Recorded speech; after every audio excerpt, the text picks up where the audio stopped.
In her book, Time Smart, author Ashley Willens sought to address many concepts regarding time, time management, money, the value of time, and many others.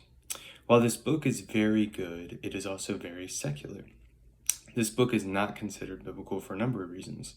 Number one, the author is not biblical. She is not a Christian. And this has been made evident through reading her books, through various books, and then just research on her.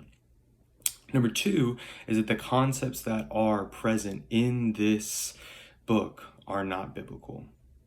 In this video, I will seek to address how and why these specific principles are not biblical. First, Willen's main point throughout the entire book is that people need to be smart with their time. This is true. People must prioritize their time, understand their time, value their time. This is true if they want to be a helpful member of society. People must value their time. But specifically, she says, you need to value your time over money and over material things such as that. And this is also true. People must value their time over their money. If you seek to only get money and only do this or that for money, then this is going to be wrong. It's going to lead to a skewed view of life and honestly, not a very happy life. And Willens says that if you say that I'm going to be prioritizing my money over my time, it's going to lead to this. But if you flip it and do time over money, that it's going to lead to a happier life. It's going to lead to a more fulfilled life. And while I think that it's true that you should value your time over money, I also think that what Willens is saying is unbiblical. First, because our time should not be the first priority if you are a Christian. The first priority in your life, if you're a Christian, is your relationship with God. In Exodus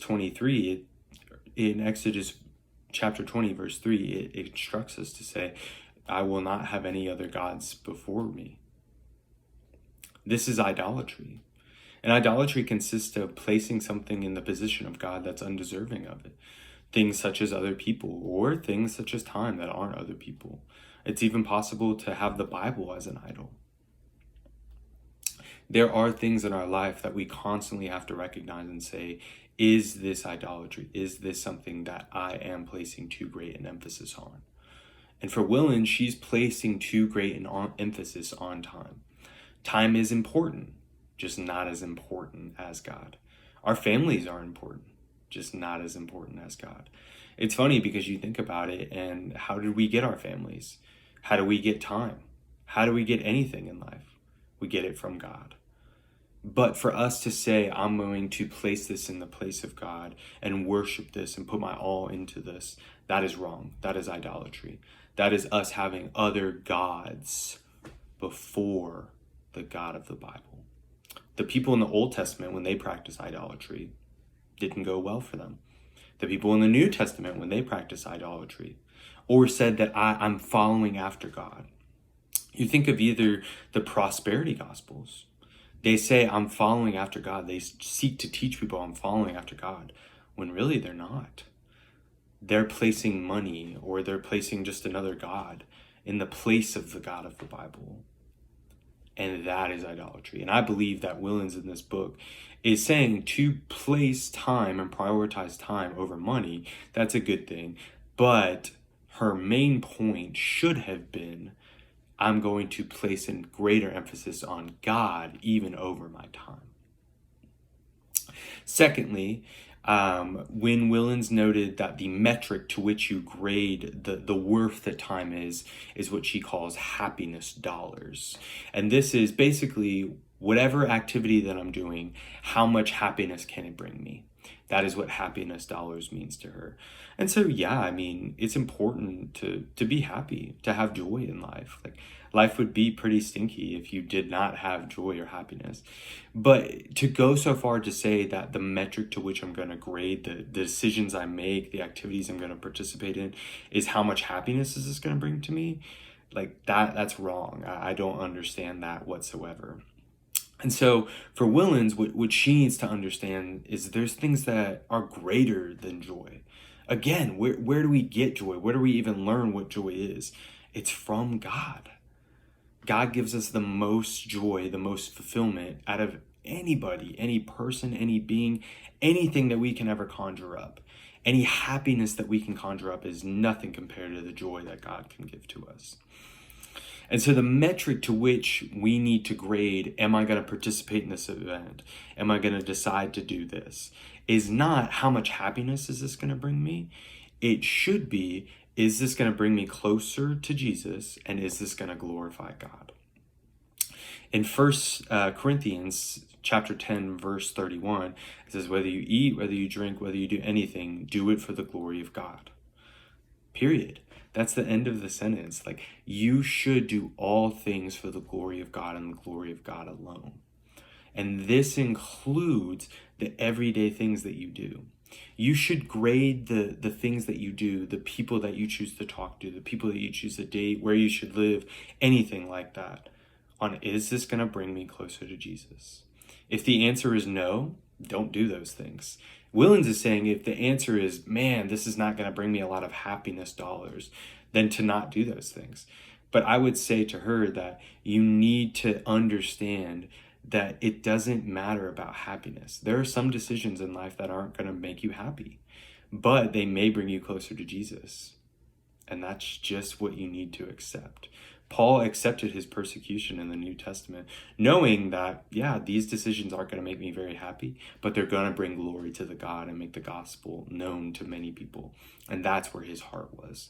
And so for us as Christians, it needs to be, I'm accepting the fact that this may not bring me much happiness, but I need to understand that I'm going to make this decision, and the metric of which I'm going to grade its worth is going to be, it's going to bring me closer to Jesus, and I'm going to glorify the Lord out of it as well.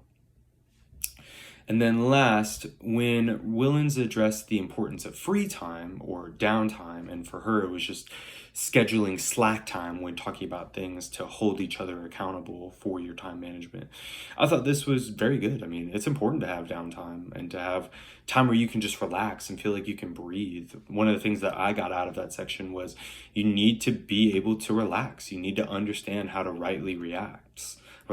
And this is so true and vital if you want to be able to thrive in society. But I think the things that Willens was trying to address when saying this is what you should do with your downtime was wrong. I think spending time with the Lord in downtime is the most important thing. Like, it just is the most important thing. Matthew 6:33 says, but seek first the kingdom of God and all these things will be added to you.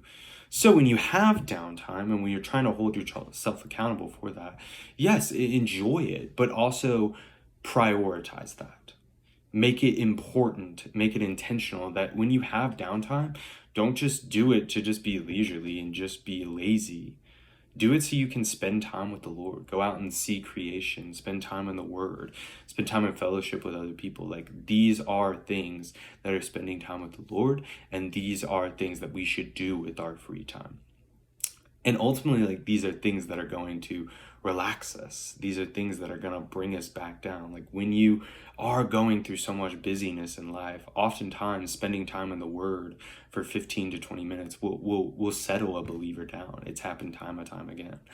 And so my advice for Willens would be that she could incorporate in this section that you can spend downtime, but in that downtime, like, you can also just spend time with the Lord. That is often a relaxing thing for a believer to do. I think in this book, Willens wrote a fantastic book. She really did, about time management and about like how people, not believers, should address certain things. But I also don't think that she addressed it in a biblical way. There were many things that she said in a secular way, or take my own advice for it. And so Christians should pray for her to, one, be saved, to come to know the Lord. And then from that, so that she can write these principles and write these encouragements to many in a biblical lens, because the Bible provides the answers for these. And so for her to base her arguments on the Bible would hold a lot more weight. And so I believe that Willens could have benefited from doing this. And I believe that Christians should pray for her to be saved, to implement these biblical principles that I just stated, so that she can better influence people for the kingdom of God, Lord willing, one day.